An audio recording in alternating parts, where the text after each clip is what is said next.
Ama washte madagyabi. Michaji washichu Juanita McArthur-Big. Ocean Man, Hinkna, Shionite, and Wati. Good day, my relatives. My name is Juanita McArthur-Big. I'm from Ocean Man and Pheasant Drop. The concept of Indigenous gardening is more or less a hashtag where it is our way of knowing and being and doing from the way we were taught and grew up before the interruptions of residential school. We were always on the land. We knew our connection with the food and the animals and the health benefits of it all. And how we started off in Pheasant Rump is that we had the opportunity through climate change, where we gathered some women together and asked if they were interested in reconnecting their spirit with the land. They were pretty enthused, so we jumped at the opportunity. And this was in 2017. We had a small gathering of women where we went out. We had land blessing. We had the ladies, and we had the elders blessing the land, teaching the ladies how and why we do such blessings. It is a way of life that we had to reintroduce to those that had that residential school interruption. It was there. We just didn't have a place or the proper time.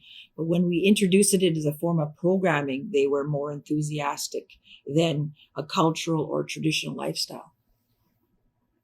So today it's been about 4 years, and the numbers have increased.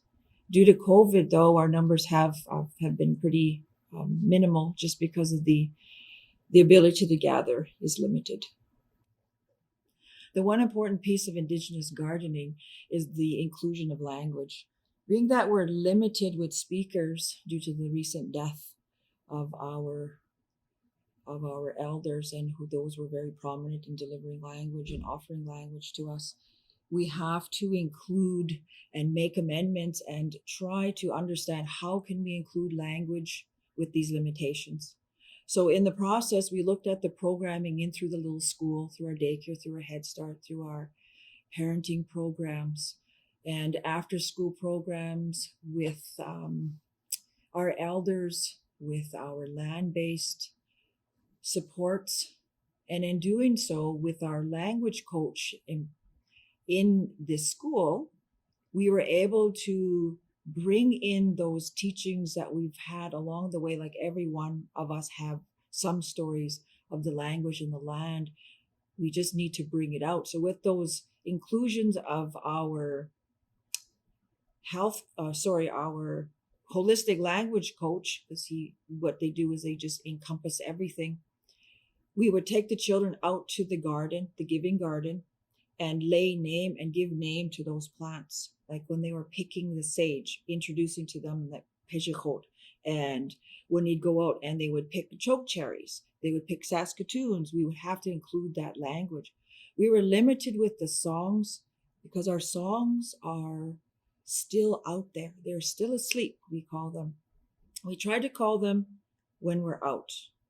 And with the women, it's very important for us to always remember that when we're out there, we're going to be visited with these songs and with these stories, and they become very emotional. And you may not make that connection, but it's because you are back on the land, and that language is just trying to come to you. With the garden, we have it labeled out, where we would have the placards out. Before, it used to be the root vegetables, the corn, wakmuhas, etc. But with the rain, it kind of destroyed our signs. So we're looking at the more permanent signs. And then now, after COVID, we found that they just wouldn't grow there. So we're finding now it's a little giving garden where we can focus on the traditional plants that are available in our First Nation. And we do have the sage, we have rose hips, we have the blueberries, we have strawberries and gooseberries that are growing, and naming them and knowing what their properties are.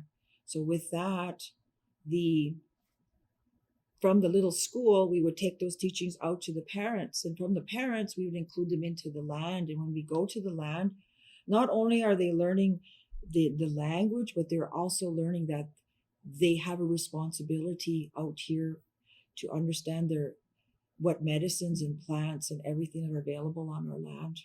And in doing so, we practice that food sovereignty and getting them to understand that we all have and we play an important part. There was a visit that we had with song. We were out there on the land and there was this hum.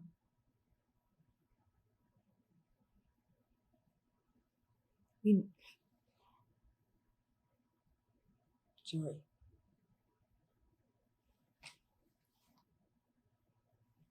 To be visited and to hear and be part of that language that lives in the land, and you felt it in your being. There's no other way to describe it. It was that shkashka, this feeling that nobody else can describe, is that a woman who carries a child, and that living, this living entity that's within you, when you know the language is right there and it wants to come out. And in doing so, a song came out with our women where we were able to connect that with our children, because we don't have those berry picking songs. So we're thinking and we're talking like, how do we get these songs? So in doing so, I connected with my relative JR, who writes songs, and he helped develop a few of these songs and bring them out where we would sing and talk to the berries that we're looking for them. We're looking for them. Where are you? Where's the medicines? Where are you? We're looking for you. And for us to sing that when we're out.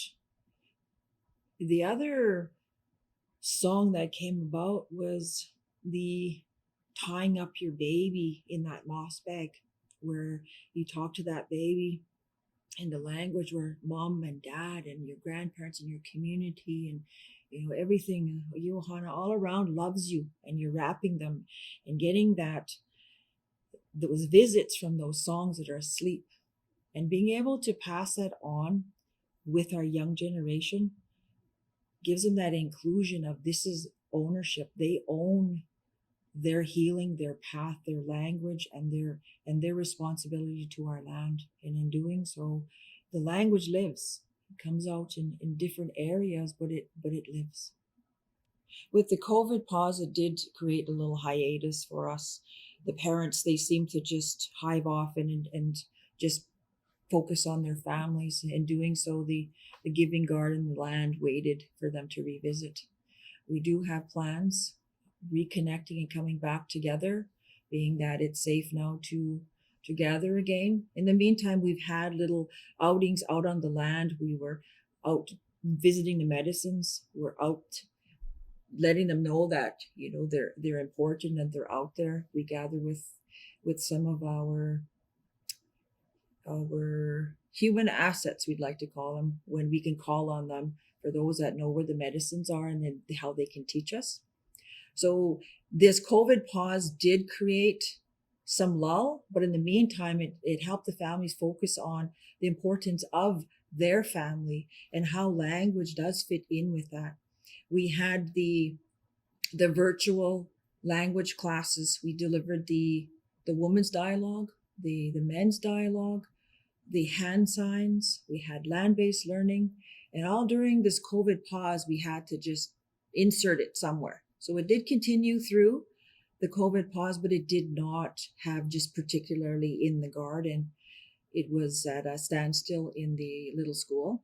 But in the meantime, those parents reached out and wanted to understand, how do you dry meat?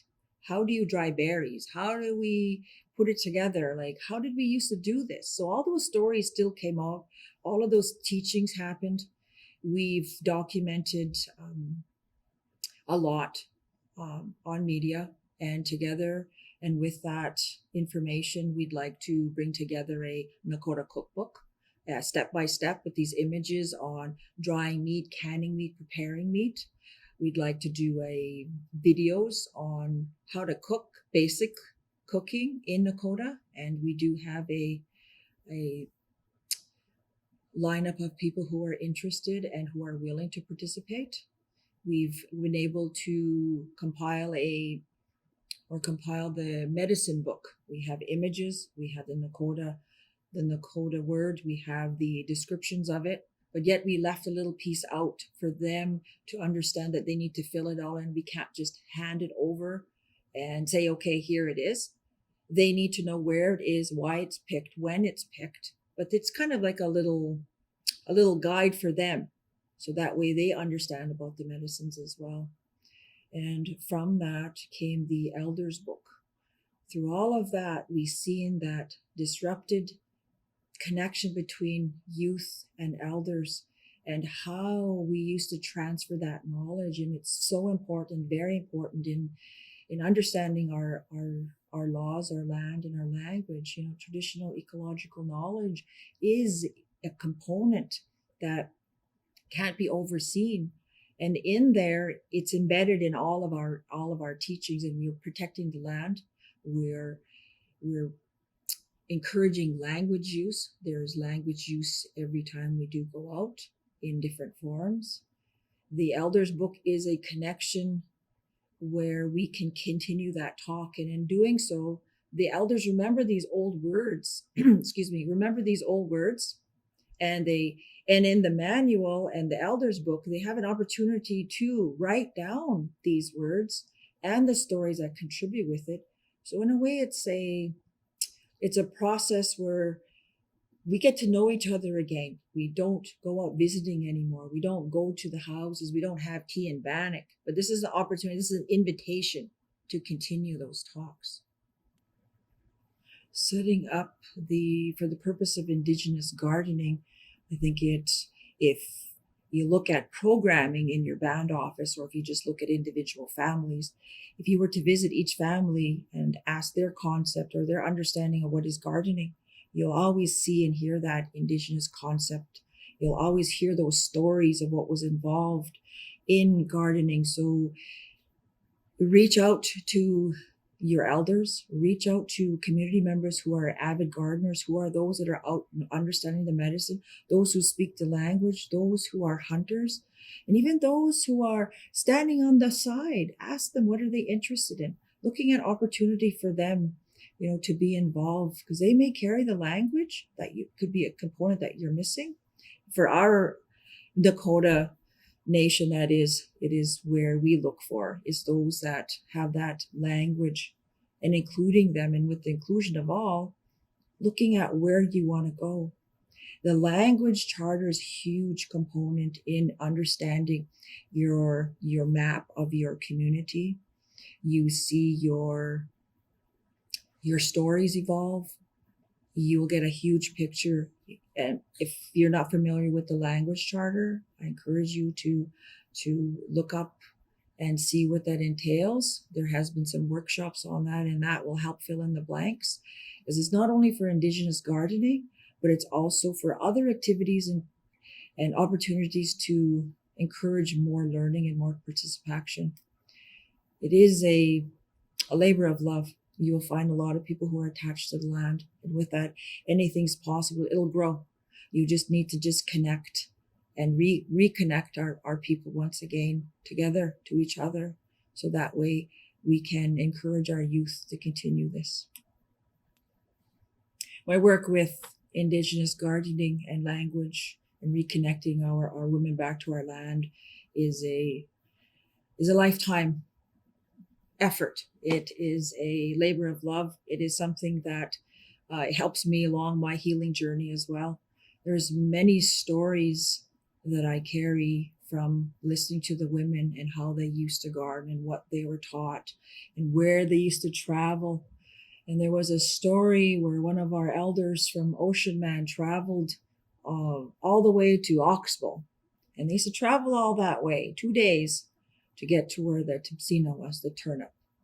And when they finally reached their destination, she would sit along the bank and they would pick for 2 days, and they would bring all these turnips home, and then they would sit and tie it together.